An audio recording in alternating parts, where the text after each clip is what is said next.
Dabar norėčiau pakalbėti apie savo klinikinę patirtį naudojant tik signalinę invazinę neuromoduliaciją NESA. Konsultacija atvyko 65 metų amžiaus vyras, kuriam prieš 2 metus buvo atlikta pėdos pado operacija dėl plantarinio fascito.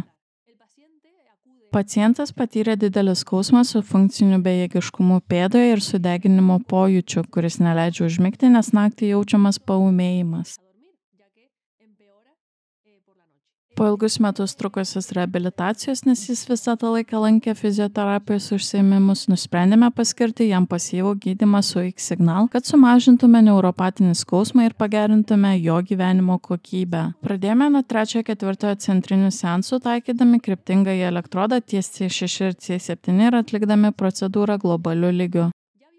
Pastebėjome, kad jau nuo 4 ar 5 seanso pacientas pradėjo lankytis be ramento, nors teigia, kad jam vis dar labai skauda.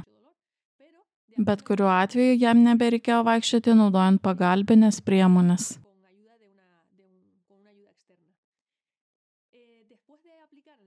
Pritaikius centrinį gydymą kitose seansuose nuo 5 iki 10 pradėjome jį taikyti metameriniu lygiu L4 ir L5 lygiu. Taip pat taikėme 3 programą, kuri gydo visą užpakalinio blauzdikolio inervacijos dalį.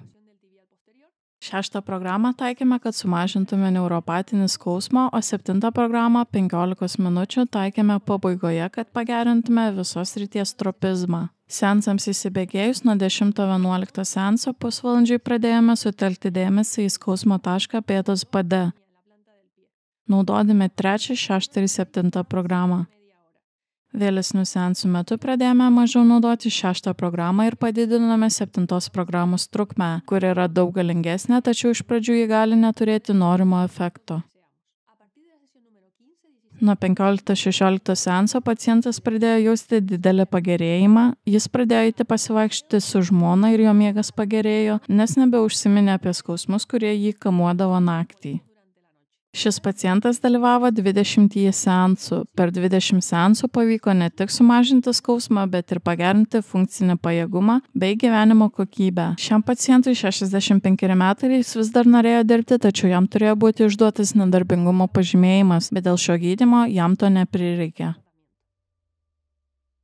Šiuo atveju pacientė yra 38 metų amžiaus moteris, 14 metų jai buvo diagnozuotas generalizuotas nerimas. Be to, jie jaučia įtampą darbe, todėl susiduria su miego sutrikimais, taip pat jaučia, kad dėl nerimo blogėja jos gyvenimo kokybė.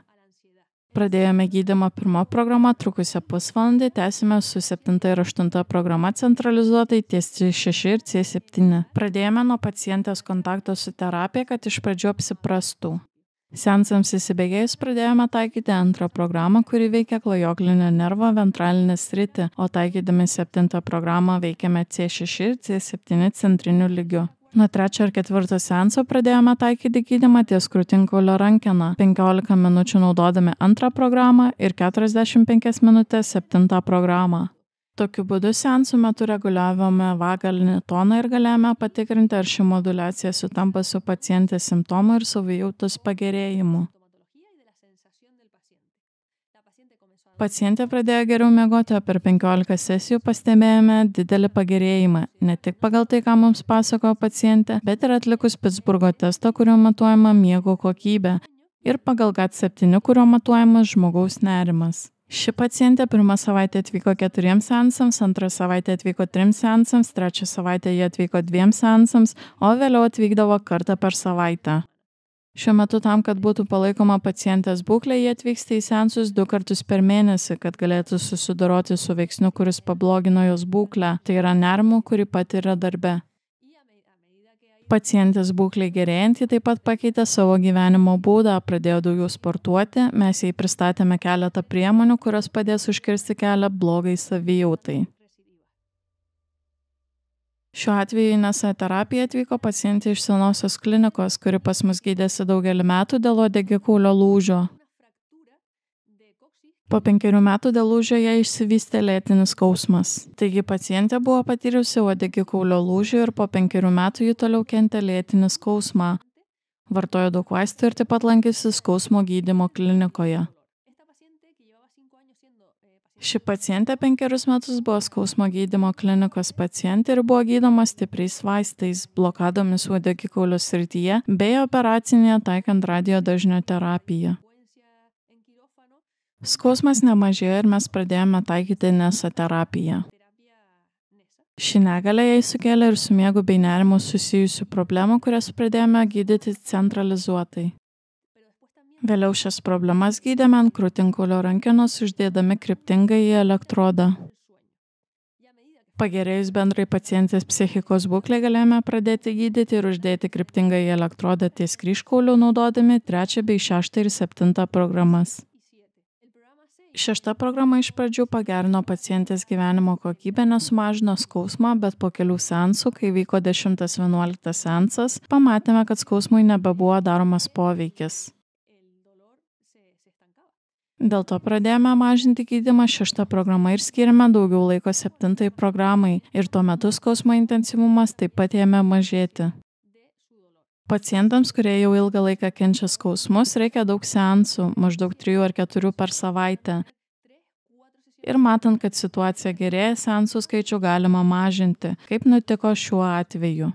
Šiai pacientai buvo atlikta daugiau nei 30-40 seansų, o tada jau buvo paskirta priežiūra. Jie atvykdavo kartą per savaitę arba kas 2 savaitės arba kartą per mėnesį, priklausomai nuo to, kaip jautėsi. Reikia atsižvelgti į tai, kad įvykiai, su kuriais pacientė susiduria kasdien, pavyzdžiui, stresas, šeimos, ekonominės ar darbo problemos, turės tiesioginės įtakos tokio tipo lėtiniams skausmams, kurie laikui bėgant gali paūmėti. Turime suteikti pacientai priemonės ir ši gali būti viena iš jų ir patarti dėl gyvenimo būdo pokyčių, kad būtų galima kiek įmanoma sušvelninti tokio tipo skausmus. Galiausiai mums pavyko pagerinti pacientės miego kokybę, sumažinti skausmo intensyvumą ir stresą bei nerimą. Tai pavyko pasiekti dėl autonominės nervų sistemos neuromoduliacijos naudojant NESA technologiją.